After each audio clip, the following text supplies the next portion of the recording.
Need a new dash cam? Well, I have the Roav Dashcam C2 Pro, and we're checking it out right after this. This is, you listening to Travis.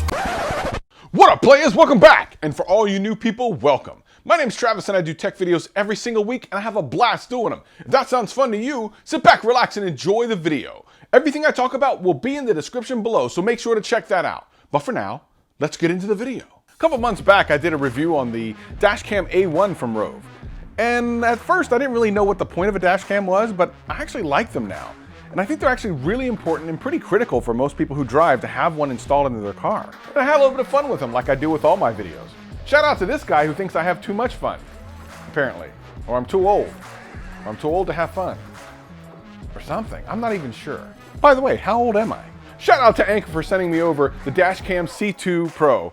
I'm still absolutely amazed that they keep sending me stuff. So without any further ado, let's get it out of the box.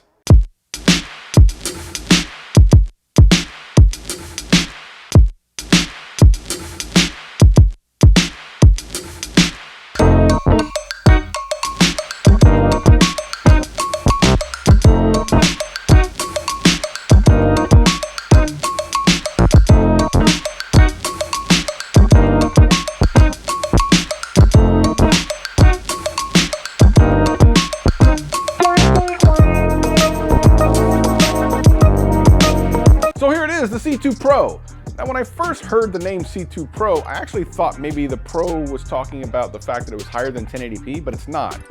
However, it does have some pretty advanced features. It has a GPS module, which obviously separates it from the A1, so now you know exactly where you were when you ran that stoplight. So one of the things that's on the box that I found was really interesting is the fact they mentioned Sony Starvis, which obviously has something to do with the technology that's built into this Roav dashcam.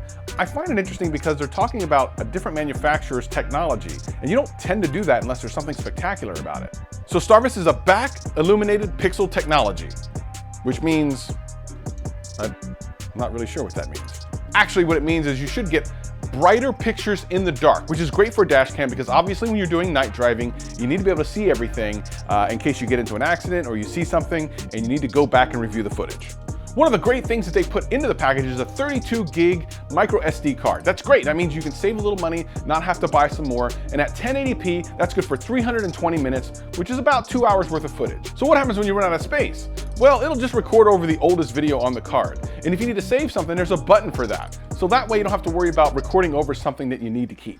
Also, it has Wi-Fi, which means you can actually transfer the videos to your phone directly if you download the app. And it has some other cool features. We'll show a little bit of that. But really, I just want to show the picture quality and video quality of the actual dash cam and then let you know if it's worth your time. So I'm going to go ahead and install it in my car, show you how I'm going to wrap the wire around, and we're going to take it for a drive. All right, here we go. There it is all hooked up. Goes around the molding, down the side, all the way around, and it's powered down here. Look at a couple of settings here. So you can see you can pick your resolution. Nighttime enhancement, there's a couple different settings there. I'm gonna do balance mode. Parking, a driving collision, wet sensitivity. Parking collision, which is cool, so if your car gets hit while you're parked, this will let you know. Time setup, of course, you can set up the time. Language, LCD auto off, that way the LCD goes off while you're driving.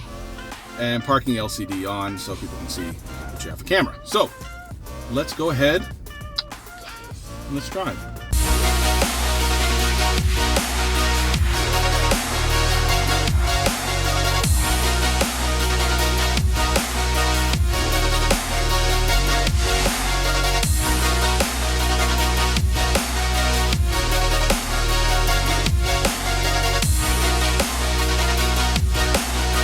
So you've seen it for yourself. The quality's good, the screen's big, it works, it comes with an SD card, and really it does everything that you would think it would. It can record audio, it can record your GPS location, it does so many things, and it has an app. My only criticism is, if you're gonna call it Pro, I think it needs to be higher than 1080p. Even 1440p makes more sense to me.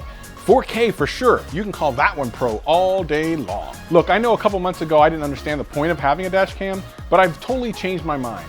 You can actually catch if someone bumps into your car while it's parked. You can catch an accident that maybe you're involved in and see who really is to blame. and you might even save someone's life. It really is interesting what these things are capable of. So if this video helped you out in any way, hit that like button, hit that subscribe button, and share it to all your friends. And if it didn't, hit that like button, hit that subscribe button, and share it to all your friends. I'm here every single week having a blast. I hope to see you again real soon. Peace and love, peace and love.